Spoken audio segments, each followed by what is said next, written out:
Hi, and welcome back to Serious Adulting. Today I've got Amy Manichek, who's a licensed realtor with Royal LePage here in Kelowna, because we're talking about home buying and a couple of different things we want to talk with Amy about today. The first question is, I'm a renter right now, and I've never owned a home. What are the advantages to renting? Because there must be some perks to just being a renter.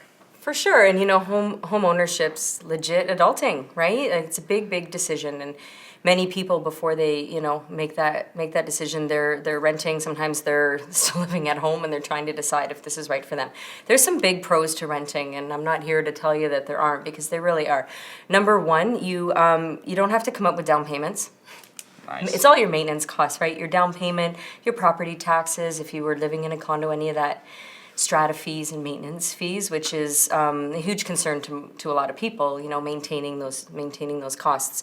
Another thing would be your flexibility and mobility in life. That's a big one, right? Some people have seasonal work. Some people don't know where they're going to be in a few years. If they want to maintain that fluidity and have that mobility, for sure, home ownership feels heavy and burdened, like they can't move around, right?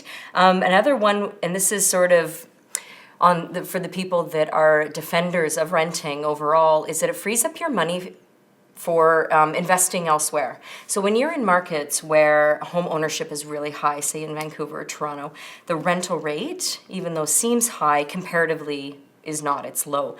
So they're talking about the difference in that between your renting and your owning, and using that money to invest elsewhere. Not always applicable here in Kelowna, but in big markets for sure. But the one that I like the best, and would be the reason why I would be a renter over owning if I couldn't afford it, was being able to access neighborhoods and amenities you wouldn't otherwise be able to own yourself. The fancy gym, the great landscaping, a downtown location, things like that, Right. that might cost you a lot to own for yourself. You can rent it and access it that way. So like when I finished school and I had my old minivan that was like leaking fluids and like barely worked, and I drove it up into my nice neighborhood and like living in this kind of balling area as a renter, everyone's like, what's he doing here? He doesn't really belong. You were balling. I was straight balling. You Awesome. were. Good stuff. So there you go. There are some advantages to renting. And if you want more information or you want to connect with Amy, you can do so at homesbyamy.ca. I'm going to have the links down below. And if you haven't already done so, make sure you like our Facebook page, or if this is on YouTube, you're watching it, make sure you subscribe for more great tips about serious adulting.